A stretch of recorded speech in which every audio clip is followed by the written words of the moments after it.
All right, let's move on to something that is publicly traded and kind of interesting. So, dun dun dun dun, Halo. So, Halo is coming to PlayStation. It is truly the end of Xbox exclusivity. Halo Campaign Evolved. It's a complete remake of the 2001 Combat Evolved. Launches in 2026 on PlayStation 5, Xbox Series X and S, PC. First Halo game ever on PlayStation after 25 years of exclusivity.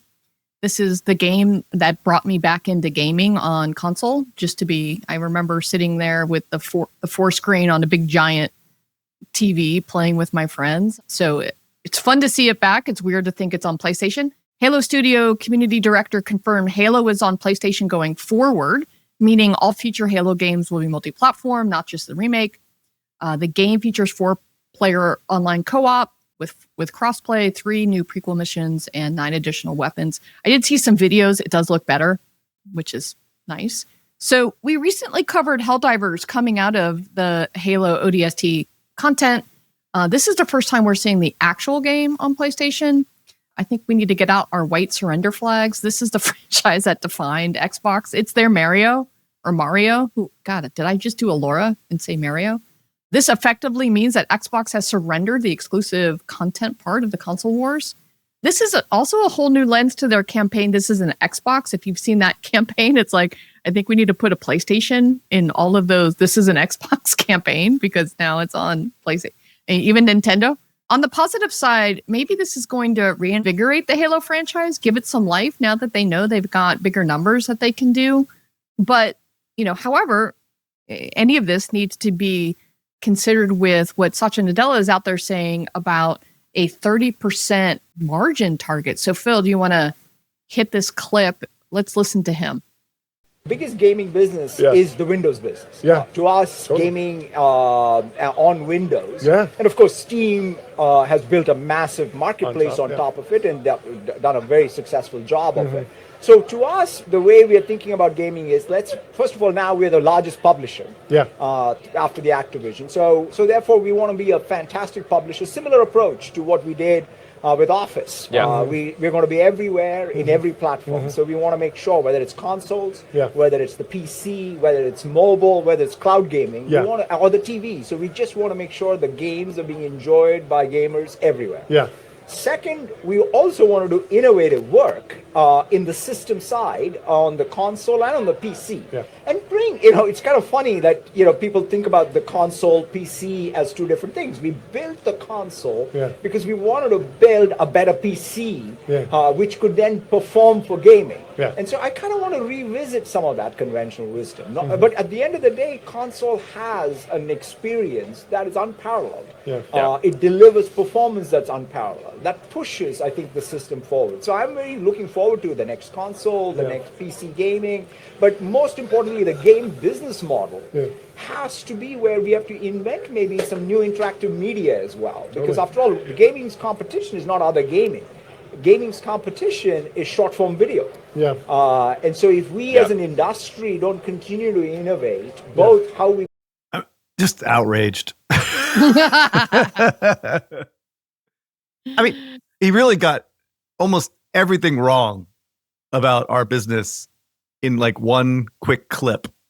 You know what I'm saying? Like, I think everyone's aware that he's expecting the gaming division to be super profitable with 30%. So that's the third thing that they've completely fucked up. But clearly Microsoft has lost, right? Like absolute chaos at the company right now. No one knows what the fuck is going on. Everyone's running around with their head cut off. Management's being questioned. Like everybody I talk to that has any type of information about what's happening inside the company is just completely losing their minds, right? So anyway, the reason that Satya kind of is off it is that, first of all, like merging PC and Xbox is exactly the wrong thing to do. The reason that Xbox exists because it was such an easier way to interface with this type of content, right? PC was a pain in the ass, and it continues to be the pain in the ass. And when you actually ask about the Xbox Rogue Ally thing, the reason that thing is a piece of shit is because it still has fucking Windows on it. You know, like Windows is a deterrent. It is a pain in the butt to manage it.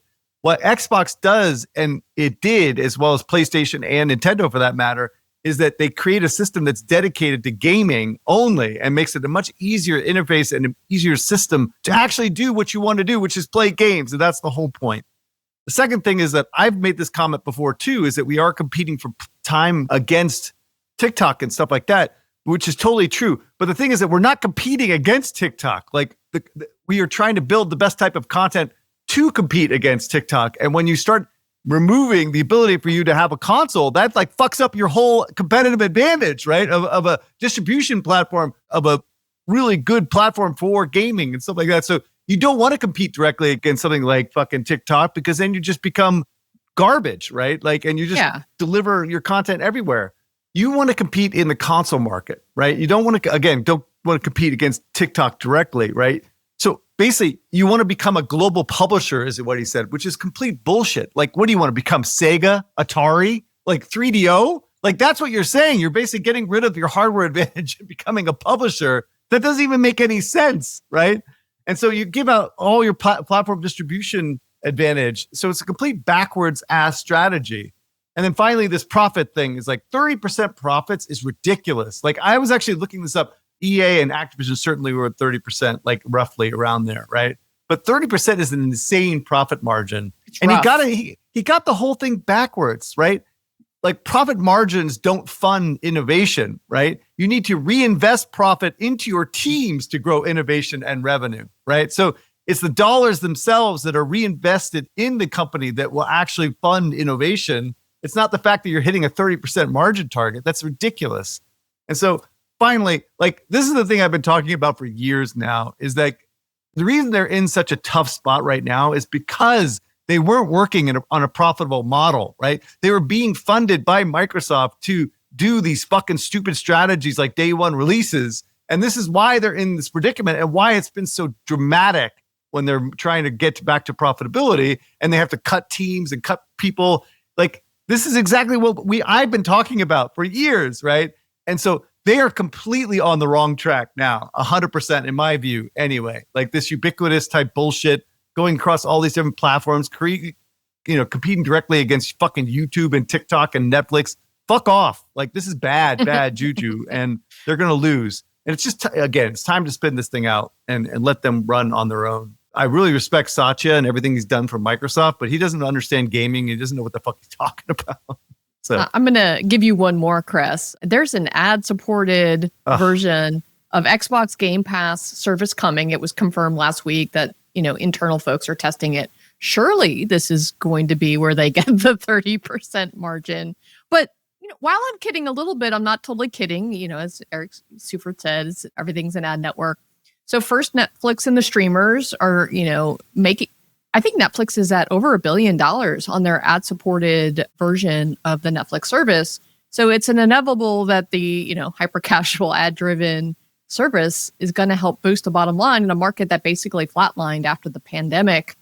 How do you monetize all of those extra people that are sitting out there that don't want to pay the now? Remember, they raised their prices, and it was something like between $300 and $400 a year if you're a gamer to get Game Pass, the mode where you can actually play Call of Duty. So yes.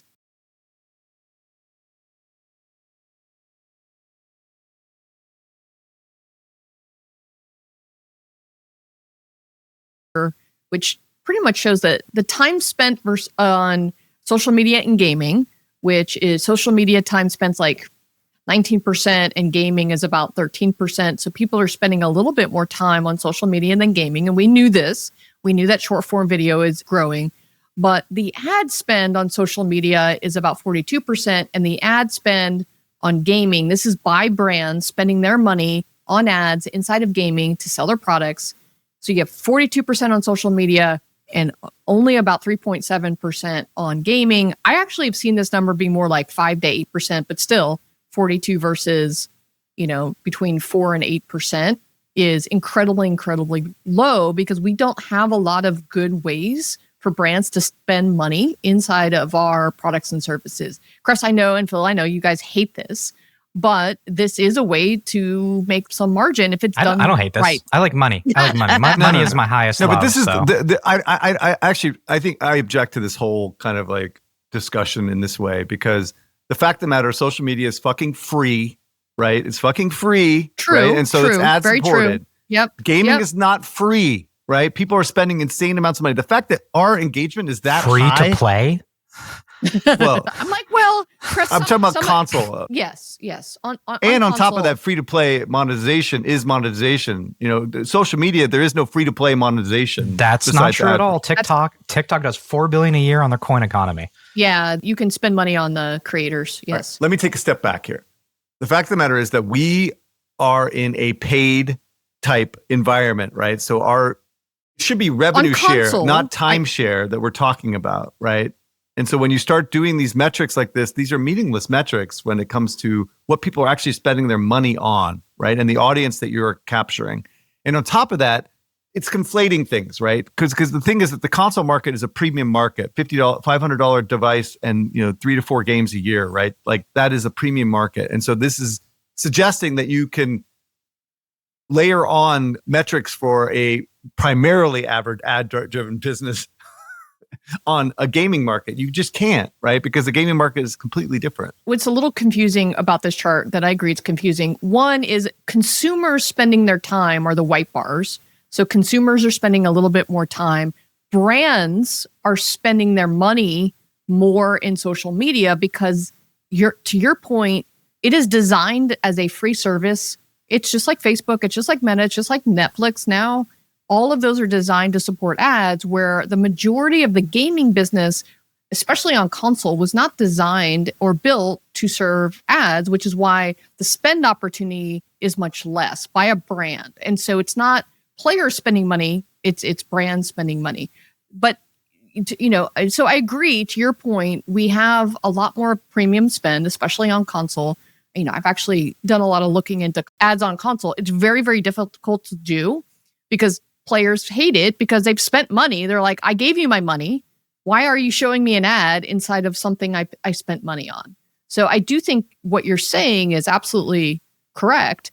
As more free to play hits console, I do think as cloud gaming, or Game Pass streaming happens, if they make unobtrusive ads or say, instead of giving us $400 so you can play Call of Duty on day one, have this Game Pass ad supported model, I do think that is a bit more of a value to a player, kind of like rewarded video. Anyway, sorry, that was me going off.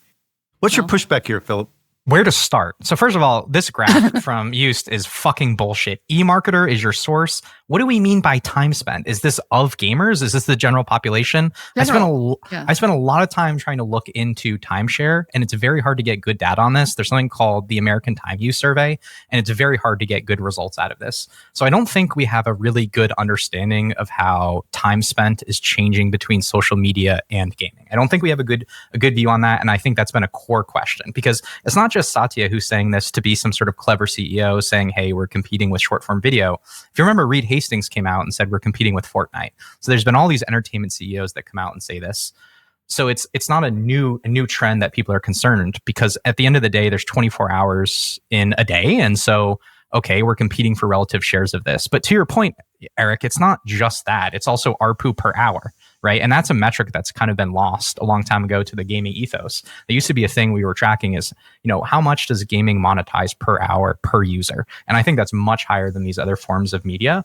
But I think this whole conversation about time use and short-term video, I do think it's real. I do think it's a real competition to us. But I think some of the things people forget is that when we look at Sensor Tower, for instance, we look at DAU between TikTok, Royal Match, and I put in 2 other apps that I think gaming is not spending enough time taking as a serious competitor, which is the Meta AI app, which has AI generated videos as the way they serve short form video to people, as well as the Sora app by OpenAI, which is the same concept, right? It's basically just Instagram Reels or TikTok with AI videos.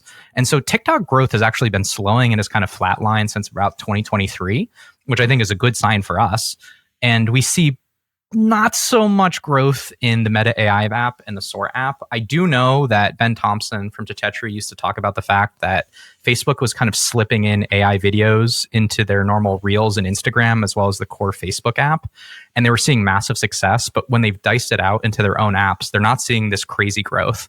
So the only thing we've seen some uptick in is actually Sora, which is hitting around 1 million DAU from OpenAI. But when you compare that to something like Royal Match, already at 3 million DAU, and by the way, we're just looking at the United States, I'm not really seeing the numbers yet that suggest this is a real threat. And with TikTok not growing, I don't know. It sounds like a clever thing to say, but I'd love to see some more growth here. I do think this is a looming threat. And I do think gaming has not taken AI seriously. Like, we haven't talked about Elon Musk's attempt at gaming AI, which is coming. And I do think we should be scared shitless about what he's going to do. He's a bullshitter, but as Benedict Evans says, he's a bullshitter who delivers. And so if we don't hop on some of this AI generated content, we're going to lose the supply side war. Certainly Western publishers are going to lose the supply side war. We're not going to be able to keep up with the content pace and the algorithm that I think these AI apps can deliver. So I'm kind of skeptical on the whole time use thing, but I am scared about AI generated short form video. And I do think that's a threat we need to be taking seriously. Okay, I'm going to try to articulate this a little bit better, is that the time spent metric is not nearly as interesting to me as the money spent metric, right? And so the audience that we have in gaming is a premium audience that's willing to spend not only on premium games on console and PC, but also spend money in mobile gaming, right? Which is a very small fraction of a percent of the audience that matters in this quote unquote mass market mobile business, right? The reality of it is the people that spend, it's a very small fraction of a percent. So therefore, that's the audience that we care about, right? So all these looky-loos that are fucking on social media and not spending on mobile, like, fine, take that audience. We don't want them. As long as we're servicing the audience that we already have and trying to grow that audience with better content and different content, that's where we can play and live. It's all correlated. It's all correlated, though. Well, it's maybe. All correlated. Time spent, revenue. Yeah, and ads. If you've got, 99% of people not spending money, wouldn't it be great for all of us to make money showing ads to those other people? We already tried this. We already tried to do e-commerce in games. It doesn't work. All the ads in games are other games. It takes you out of the gaming experience. We don't have high click-through. This is a tried idea. I just object to this whole idea that Satya is putting out there. Is like they're trying to compete against TikTok. You're not competing against TikTok, right? You got to compete against the console guys. Like, this is not the business that you're in. You're in a premium business. You're not in the tchotchke bullshit business. Stop it. Yeah, I think they're conflating the challenge of share of time versus what is the content that is consuming that share of time, and how do you develop an experience that takes that back?